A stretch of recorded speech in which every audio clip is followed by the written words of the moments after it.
नमस्कार मित्रों, डिजिटल हिंदी पाठशाला में आप सभी का स्वागत है।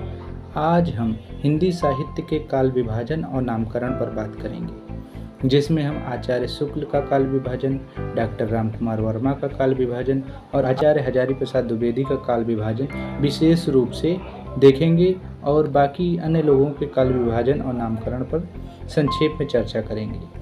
चलिए बात कर लेते हैं आचार्य शुक्ल का काल विभाजन एवं नामकरण।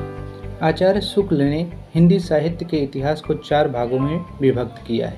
पहला है वीर गाथा काल, दूसरा है भक्ति काल, तीसरा है रीति काल और चौथा है गद्य काल। इन्होंने वीर गाथा काल की समय सीमा संवत 1050 से 1375 विक्रमी तथा भक्ति काल की समय सीमा संवत 1375 से 1700 विक्रमी और रीति काल की समय सीमा 1700 से 1900 विक्रमी को माना है और गद्य काल की समय सीमा संवत 1900 से 1984 विक्रमी तक इन्होंने माना है। जिसे आज हम आधुनिक काल के नाम से जानते हैं, उसका नाम आचार्य शुक्ल ने गद्य काल दिया था। भक्ति काल, रीति काल ये आचार्य शुक्ल के द्वारा दिए गए नाम हैं। आचार्य शुक्ल द्वारा दिए गए नाम भक्ति काल और रीति काल को सर्वसम्मति से स्वीकार कर लिया गया था, जबकि वीरगाथा काल को लोगों ने स्वीकार नहीं किया और फिर बाद में आचार्य हजारी प्रसाद द्विवेदी ने वीरगाथा काल का नामकरण आदिकाल किया। आप लोग आचार्य शुक्ल के काल विभाजन को याद रखना। अब हम बात करते हैं डॉक्टर रामकुमार वर्मा का काल विभाजन एवं नामकरण। डॉक्टर रामकुमार वर्मा ने भी हिंदी साहित्य के इतिहास को 4 भागों में विभक्त किया है। प्रारंभिक काल, जिसके 2 भाग हैं, संधि काल और चारण काल। दूसरा है भक्ति काल, तीसरा है रीति काल और चौथा है आधुनिक काल।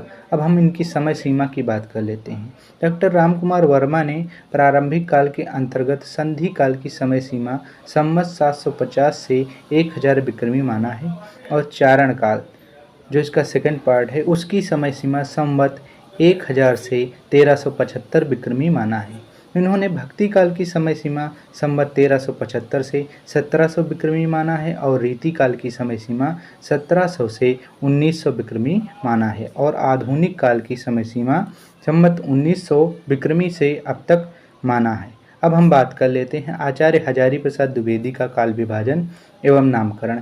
आचार्य हजारी प्रसाद द्विवेदी ने भी हिंदी साहित्य के इतिहास को 4 भागों में विभक्त किया है। पहला है आदिकाल, भक्ति काल, रीति काल और आधुनिक काल। जिस समय को आचार्य शुक्ल ने वीरगाथा काल कहा था, उसे आचार्य हजारी प्रसाद द्विवेदी ने आदिकाल नाम दिया और आदिकाल की समय सीमा संवत 1000 से 1350 विक्रमी निर्धारित की। इन्होंने भक्ति काल की समय सीमा 1350 से 1700 विक्रमी निर्धारित की और रीति काल की समय सीमा 1700 से 1900 विक्रमी निर्धारित की। इन्होंने आधुनिक काल की समय सीमा 1900 से लेकर अब तक बताई है। ये है आचार्य हजारी प्रसाद द्विवेदी का काल विभाजन एवं नामकरण। अब हम बात कर लेते हैं गणपति चंद्रगुप्त का काल विभाजन एवं नामकरण। गणपति चंद्रगुप्त ने हिंदी साहित्य के इतिहास को 4 भागों में विभक्त किया है। पहला है आदिकाल, दूसरा है पूर्व मध्यकाल, तीसरा है उत्तर मध्यकाल और चौथा है आधुनिक काल।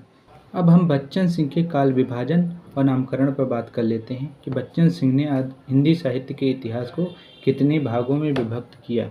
बच्चन सिंह ने हिंदी साहित्य के इतिहास को 4 भागों में विभक्त किया है।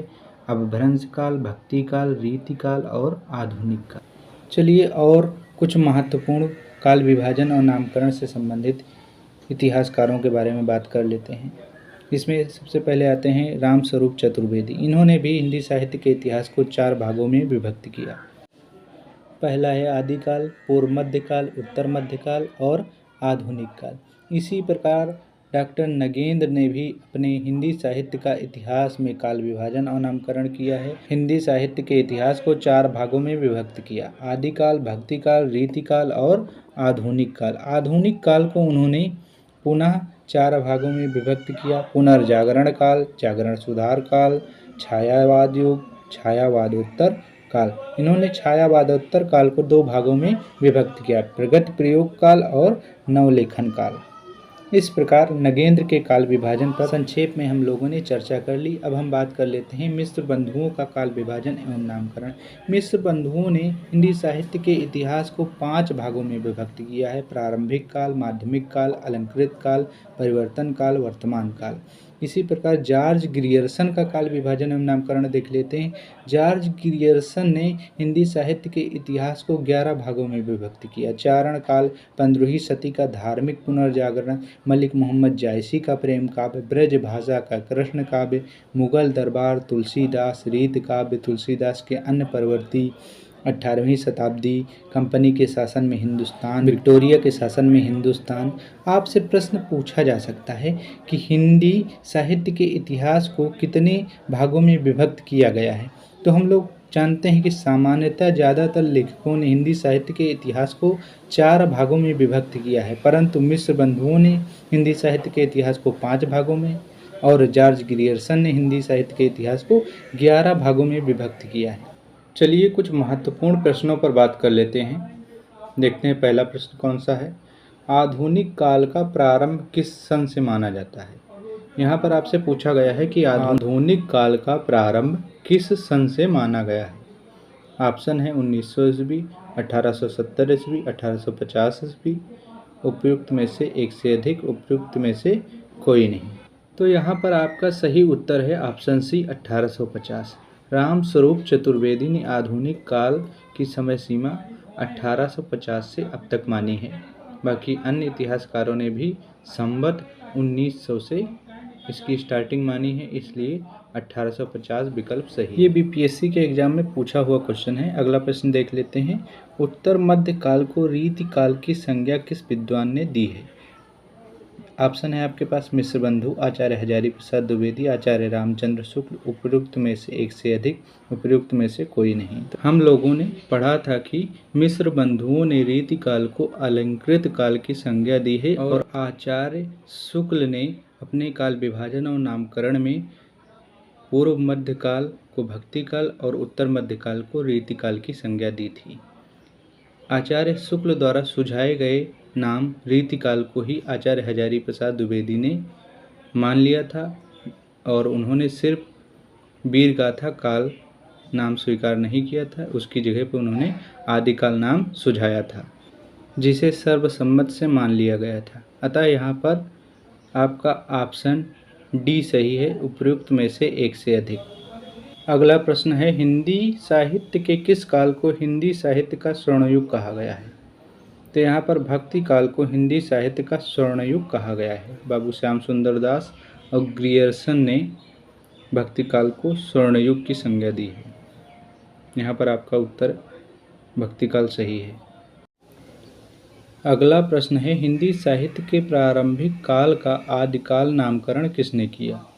ग्रियर्सन, डॉक्टर रामकुमार वर्मा, आचार्य हजारी प्रसाद द्विवेदी। उपयुक्त में से एक से अधिक, उपयुक्त में से कोई नहीं। तो यहाँ पर आपका सही उत्तर है ऑप्शन सी आचार्य हजारी प्रसाद द्विवेदी। हमने अभी पढ़ा था कि आचार्य हजारी प्रसाद द्विवेदी ने आदिकाल नाम दिया है, प्रारंभिक काल नाम मिश्र बंधुओं का दिया हुआ है और आचार्य शुक्ल ने इसे वीरगाथा काल कहा था। डॉक्टर रामकुमार वर्मा ने प्रारंभिक काल नाम दिया और गणपत चंद्र गुप्त ने आदिकाल कहा था। आचार्य हजारी प्रसाद द्विवेदी ने आदिकाल कहा था। अगला प्रश्न देख लेते हैं, भक्ति काल की समय सीमा क्या मानी गई है? आपके पास ऑप्शन है संवत 1350 से 1700 विक्रमी, संवत 1375 से 1700 विक्रमी, संवत 1375 से 1730 विक्रमी। उपयुक्त में से एक से अधिक, उपयुक्त में से कोई नहीं। तो यहाँ पर आपका विकल्प डी सही है, उपयुक्त में से एक से अधिक। क्योंकि आप सभी लोग जानते हैं कि आचार्य शुक्ल ने भक्ति काल की समय सीमा संवत 1375 से 1700 विक्रमी माना है और आचार्य हजारी प्रसाद द्विवेदी ने भक्ति काल की समय सीमा संवत 1350 से 1700 विक्रमी माना है। अगला प्रश्न है, हिंदी साहित्य के इतिहास को कितने कालों में बांटा गया है? 3, 4, 9, 11। उपयुक्त में से एक से अधिक। तो यहाँ पर आपका सही उत्तर है उपयुक्त में से एक से अधिक, क्योंकि हम लोगों ने पढ़ा था कि आचार्य रामचंद्र शुक्ल ने हिंदी साहित्य के इतिहास को 4 भागों में विभक्त किया है। मिश्र बंधुओं ने हिंदी साहित्य के इतिहास को 5 भागों में विभक्त किया है।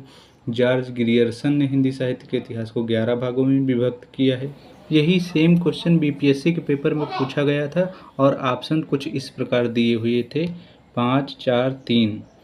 उपयुक्त में से एक से अधिक, उपयुक्त में से कोई नहीं। तो यहाँ पर भी आपका विकल्प डी सही था, क्योंकि 5 भाग में बंधुओं ने बताए हैं और अधिकांश विद्वानों ने हिंदी साहित्य के इतिहास को 4 भागों में विभक्त किया है।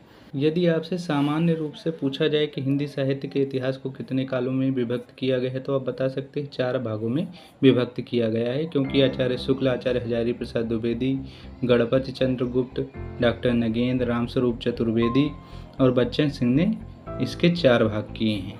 ये सभी प्रश्न पिछले पेपरों में पूछे गए हैं, अतः आप समझ सकते हैं कि हिंदी साहित्य में काल विभाजन और नामकरण कितना महत्वपूर्ण टॉपिक है। अतः आप लोग इसे अच्छी तरीके से तैयार कर लीजिए और हमारे चैनल पर बने रहिए, जिससे आपको अच्छी से अच्छी जानकारी मिल सके। यदि आपको हमारा यह वीडियो पसंद आया हो तो चैनल को लाइक, शेयर और सब्सक्राइब अवश्य करें और हमारे चैनल पर अंत तक बने रहने के लिए धन्यवाद। नमस्कार।